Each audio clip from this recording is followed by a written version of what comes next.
Ang kautusan ay anino lang ng mabubuting bagay na darating, kailanman ay hindi ito nakakapagpabanal sa mga taong lumalapit sa Diyos sa pamamagitan ng mga handog na iniaalay nila taon-taon. So ang handog mga kaibigan ay walang kabuluhan, ano?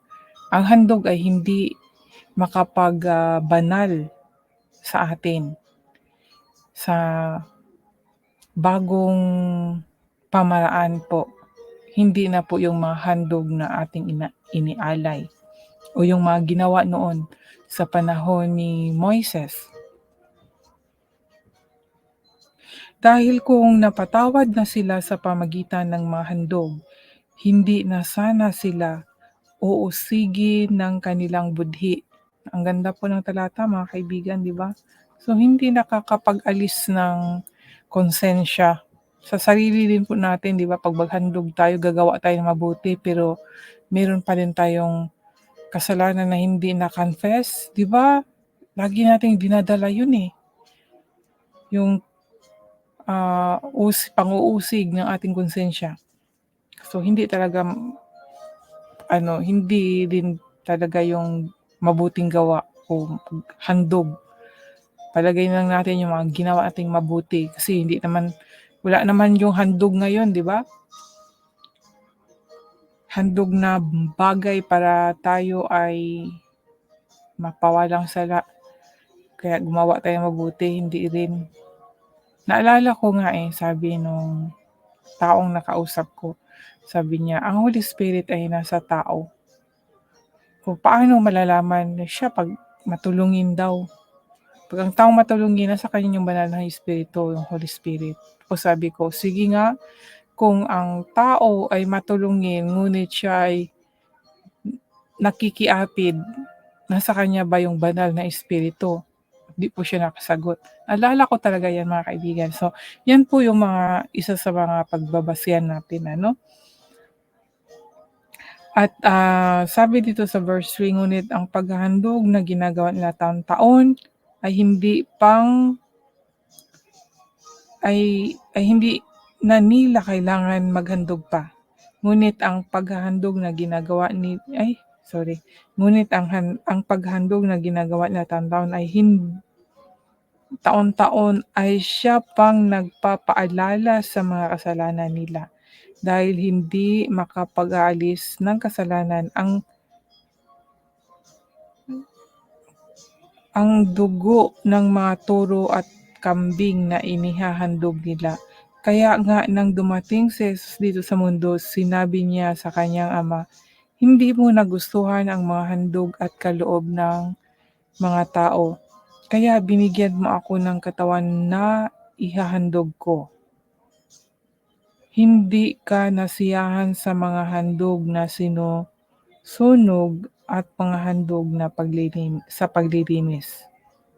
Kaya sinabi ko sa iyo, narito ako para tuparin ang kalooban mo, O Diyos, ayon sa nasusulat sa kasulatan tungkol sa akin. Una, sinabi ni Kristo na hindi nagustuhan ng Diyos ang mga handog at kaloob na hindi siya nasiyahan sa mga handog na sinusunog at mga handog sa paglilinis kahit na ipinapatupad ito ng kautusan. Pagkatapos sinabi niya sa kanyang ama, narito ako para sundin ang kalooban mo, kaya inalis ng Diyos ang dating paraan ng paghahandog upang palitan ng paghahandog ni Kristo. So, mayroong pagbabago, no? Nagbabago yung pamaraan din ng Diyos para mga kaibigan. Pero yung pagbabago niya ay hindi para sa ikakasama natin, kundi mas ikabubuti natin.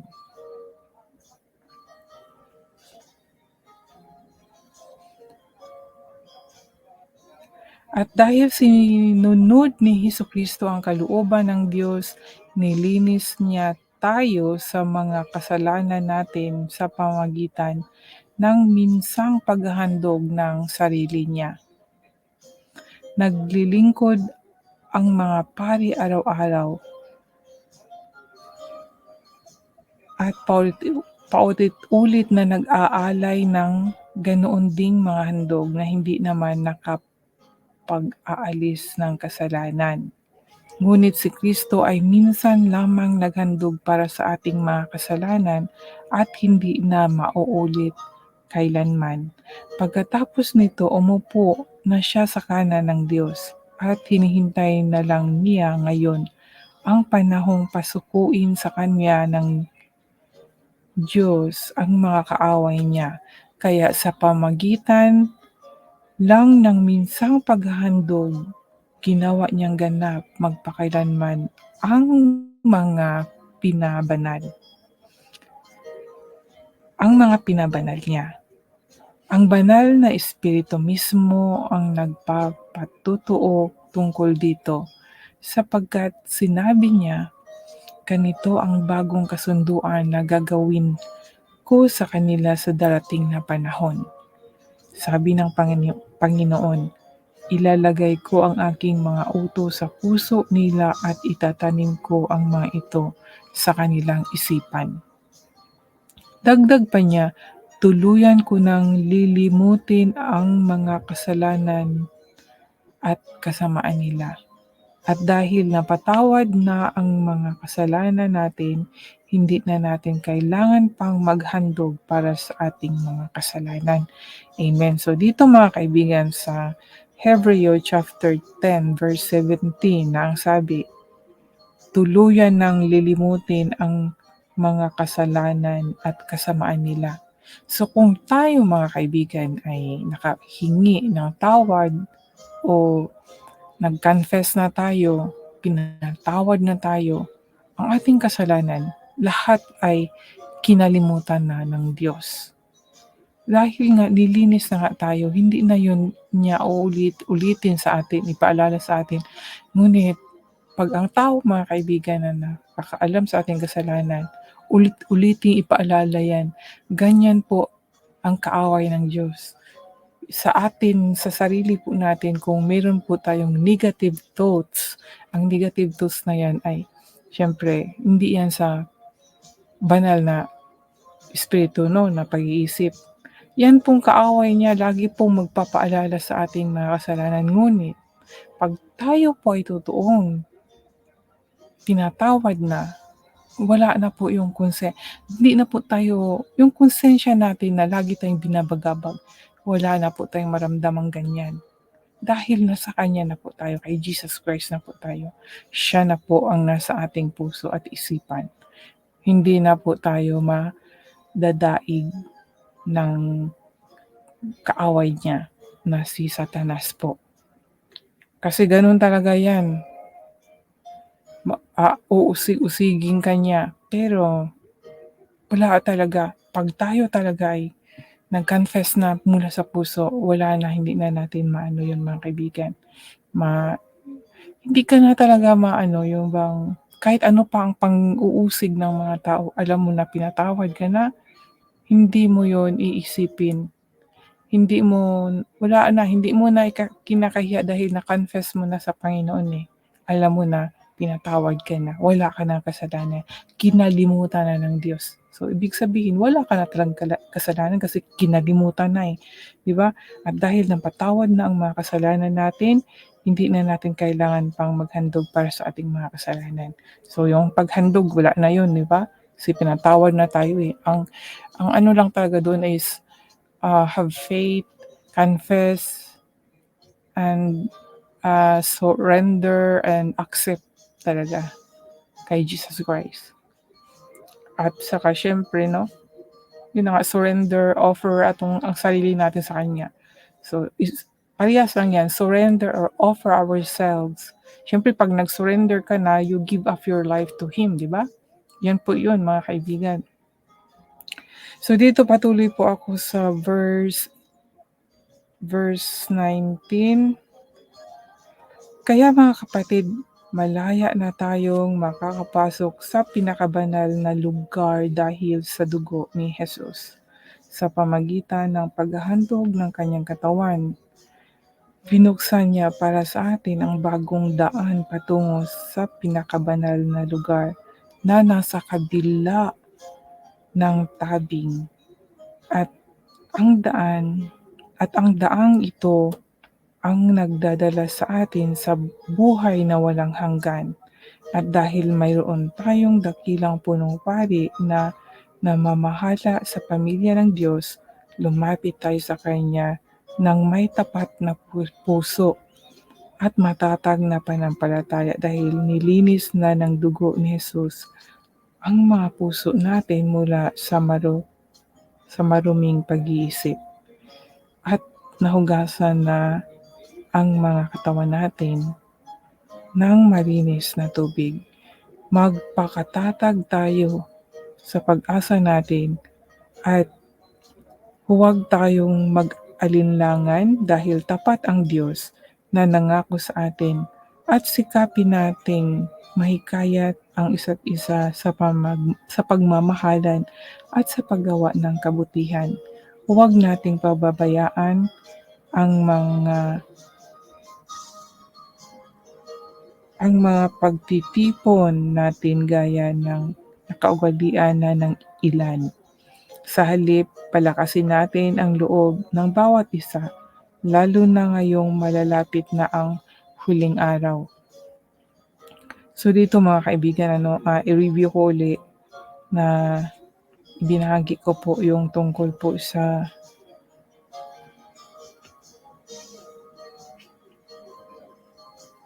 paglinis, no? Na nilinis ang ating kasalanan sa pamagitan ng dugo ni Jesus Christ. At nahugasan na ang mga katawan natin sa malinis na tubig. Itong tubig ay isa na yung gawain sa pagsunod, no? Para prove talaga na sumampalataya tayo kay Jesus ay magpabautismo tayo muli sa tubig, yung ilublob tayo para masunod natin yung sinabi sa Juan chapter 3 verse 5 and then doon sa Acts chapter 2 verse 38. Ayun po, no? Na kung nung bata ay binautismuhan tayo, pero hindi tayo nakahingi ng tawad.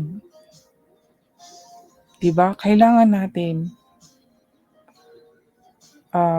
magkonfessal, confess, and then magpabautismo. Kasi yun po ang sabi sa Acts chapter 2 verse 38 na magsisisi kayo at magpabautismo. So paano ba yung magpabautismo? Kagaya nung sinabi ni Cornelius kung paano magpabautismo ang tao na malaki na, hindi na pwede ibalik sa tiyan.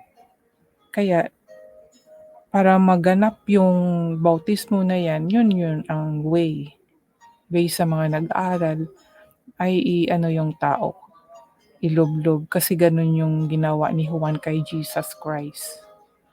Kaya yung sa bata na bautismo, hindi talaga siya gawa na yung nagsisisi ka talaga.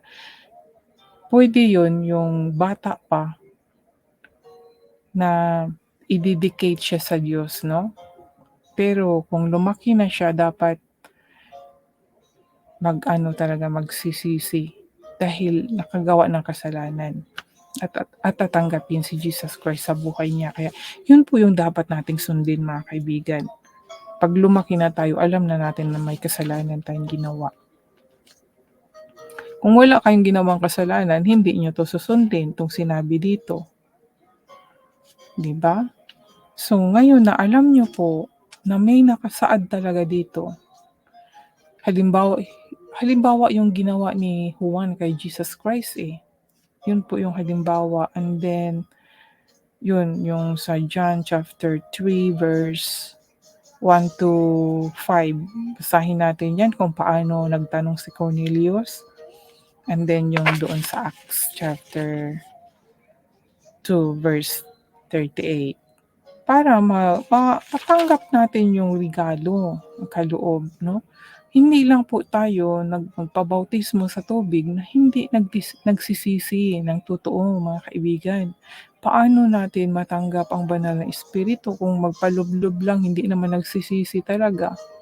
Tsaka yung naengganyo lang sa iba na, yung bang meron kasing tao din na sunod-sunuran ba? Yung totoo talagang pagsisisi, mga kaibigan, para matanggap natin ang banal na espiritu. Yun po ang gusto ng Panginoon at alam ng Diyos kung ano ang ating nararamdaman at ano ang ating iniisip. Hindi tayo makapagsinungaling sa Kanya. At pagpatuloy ko po ang pagbasa, mga kaibigan. Dito sa verse 26, sapagkat kung sasadyain pa nating magpatuloy sa paggawa ng kasalanan, yan niyo po, sadyain daw sabi dito ha, sapagkat kung sadyain pa nating magpatuloy sa paggawa ng kasalanan, pagkatapos nating malaman ang katotohanan, wala nang handog na maiaalay pa para mapatawad ang mga kasalanan natin. So si Jesus Christ lang talaga, mga kaibigan. Tanging ang nakakatakot na paghuhukom at nagliliyab na apoy ang naghihintay sa mga taong kumakalaban sa Diyos. Hindi pa ito na dumating kasi kaya maraming ay hindi naniniwala, hindi natatakot. Pero pag malaman ninyo po ang salita ng Diyos, dahan-dahan maunawaan niyo po talaga. So, kung Bisaya ka, may Bisayang Bible, may Tagalog, or iba-ibang lengguwahe na kung ano ang salita mo, mababasa mo at maunawaan talaga, mga kaibigan. Kaya nga, advice ko talaga na magbasa po tayo. Sabi dito, ipinapapatay noon ng walang awa ang lumalabag sa kautusan ni Moises. Ipinapatay noon ng walang awa ang lumalabag sa kautusan ni Moises kapag napatunayan ng 2 o 3 saksi ang paglabag nila. Gaano pa kaya kabigat ang parusang tatanggapin ng taong lumapastangan sa anak ng Diyos at nagpawalang halaga sa dugo na nagpatibay sa kasunduan ng Diyos at naglinis sa mga kasalanan niya. Talagang mas mabigat ang parusa sa mga taong ito na humamak sa maawaing banal na espiritu. Sapagkat kilala natin ang Diyos na nagsabi, ako ang maghihiganti, ako ang magpaparusa. Ito po yung nakakatakot, mga kaibigan.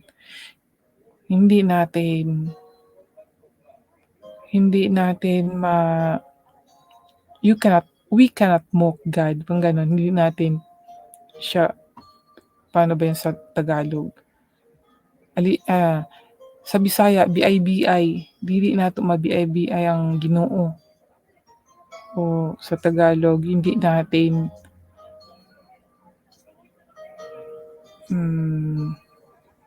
yung paglaruan, gano'n, yung hindi ako naniniwala, walang Diyos. Hindi natin may makikita tayong mga halimbawa niyan, mga kaibigan ko. Yung mga taong yun bang parang inaano nila yung Panginoon, binababa.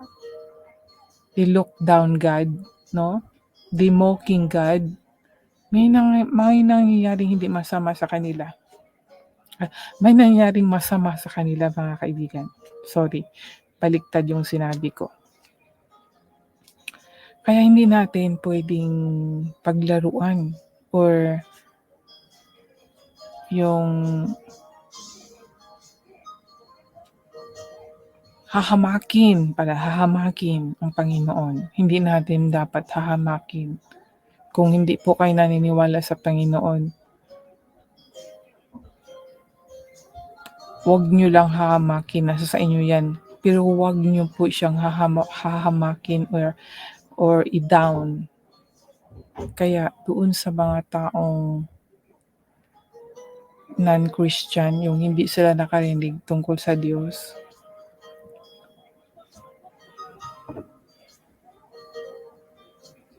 'pag hinahamak nila ang Panginoon, para sa akin dahil hindi pa naman nila talagang kilala, ignorante sila. Pero nakakatakot lang kung sobra ang kanilang paghamak ba.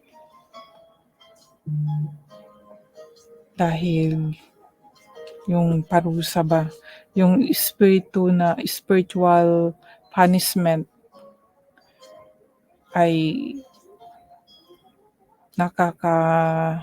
yun ang nakakatakot po. Dahil hindi natin alam what will come, kung anong mangyayari sa atin. We cannot predict.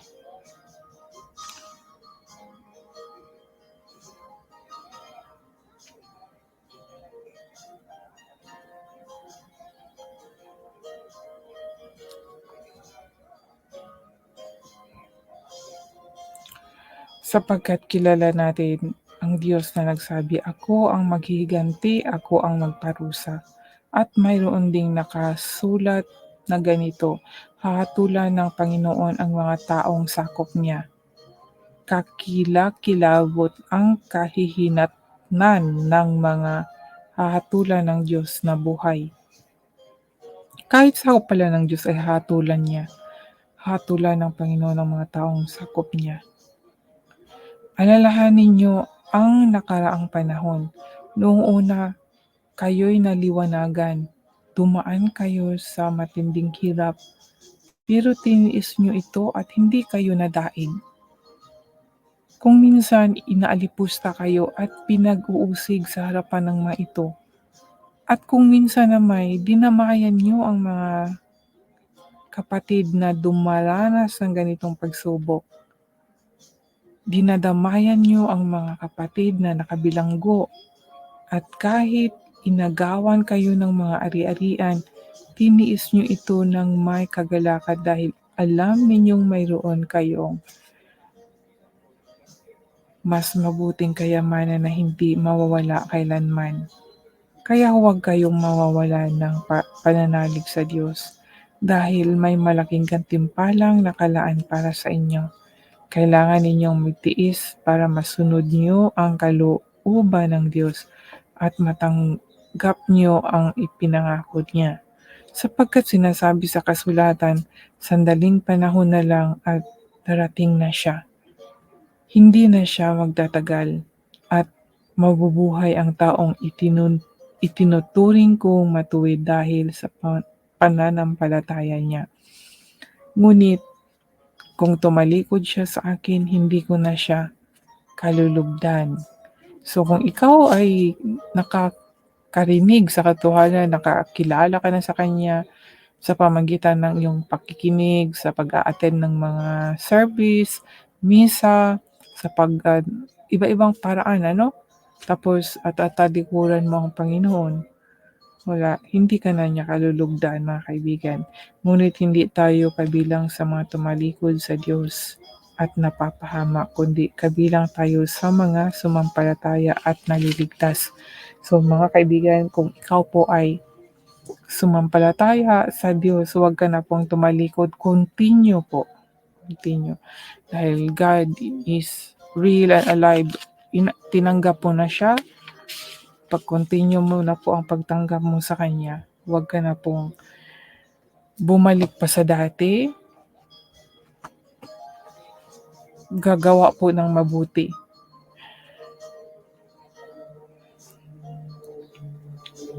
Gagawa ng mabuti dahil mayroong pananampalataya, dahil naligtas. Hindi po gagawa ng mabuti para maligtas, hindi po gano'n. Dapat gumawa ng mabuti dahil naligtas na. Ang ating mga ginagawa ngayon, kung gumawa man tayo ng mabuti, dahil sa ating pananampalataya, meron tayong pananampalataya sa Panginoon na tayo ay naligtas na at wala ng kasalanan. Ang ating kasalanan, lahat-lahat ay kinalimutan na ng Diyos. Kaya malinis na tayo sa Kanyang paningin. Hayaan natin kung sa mga tao ay hindi tayo malinis, pero tayo at ang Diyos, alam niya na tayo ay taos-pusong nagsisisi at alam natin na tayo ay naligtas na at nilinis na at kinalimutan na ating mga kasalanan. Ayon dito sa nakasulat po sa Bible. Kaya yung hindi ka na talaga magkaroon ng konsensya sa totoo lang. Yan po kasi din ang naranasan ko. Pasensya po talaga kung may testimony ko rin po talaga ito. Kasi kung hindi yun naalis ang sa konsensya ko yung kasalanang nagawa ko, hindi siguro ako makapagsalita dito. Siyempre, di ba? Mga tao na nakaalam na ako ay makasalanan. Tapos nagsasalita dito, sasabihin nila, parang sino na Pero hindi ko po iisipin yun dahil alam ko po sa sarili ko na pinatawad na talaga ako at nang wala na yung konsensya ko. Kaya kung ano man ang sabihin ng tao, wala akong pakialam, hindi ako makikialam, kundi masasabihin ko sa kanila na kung kayo ay walang kasalanan, sige, pumulot kayo ng bato at batuhin ninyo ako. Yan na lang ang sasabihin ko. Basta ako, alam ko na ako ay niligtas, pinatawad at binago. Hindi ako nakapagbago sa sarili ko, kundi binago ako ng Panginoon. Yun po yung totoo. Kaya nga, itong Biblia para maano natin kung ano yung mga naranasan natin sa buhay natin, mababasa natin ito sa Bible Kaya masasabi talaga natin na, hala, ito nangyayari ito sa akin na ganito pala yun yung naligtas ako. Tapos, totoo nga pala talagang maligtas, yung mga, di ba naranasan mo, regalo pala yun. Yun mga kaibigan, ang Bible ang makapagpatunay. Para sa akin mga kaibigan na kasi nga, hindi naman ako nakakarinig sa tao nung sinabing, ikaw magbago ka, magsisi ka, tanggapin mo si Jesus Christ. Wala po kasing ganun nung ako po ay nag-confess sa aking kasalanan. Hindi po kasi sa ganung paraan ako nagsisi. Kundi dito po talaga sa Bible nung nabasa ko yung pagpako kay Jesus Christ sa cross, kung paano niya pinasan yung cross, kung paano niya pinasan yung mga sakit na inano sa kanya ng mga tao. Yun po mga kaibigan. Walang tao po na nagsabi. Kaya itong Bible, naniniwala talaga ako na hindi lang siya salita, kundi mayroon din siyang connection sa buhay natin. Yung mga salita niya ay nararanasan at mararanasan natin. Kasi minsan nararanasan na natin, masasabi natin, hala, relate ko nito naranasan ko to. Tapos mayroon naman mga Bible din na, mga word din sa Bible na hindi mo naranasan ngunit mababasa mo, doon mo palang mararanasan. At mayroon naman, binabasa mo ay yun ang nagbigay sa'yo ng lakas. May mga ganun. Kaya amazing po ang Bible, mga kaibigan. Amazing itong salita ng Diyos.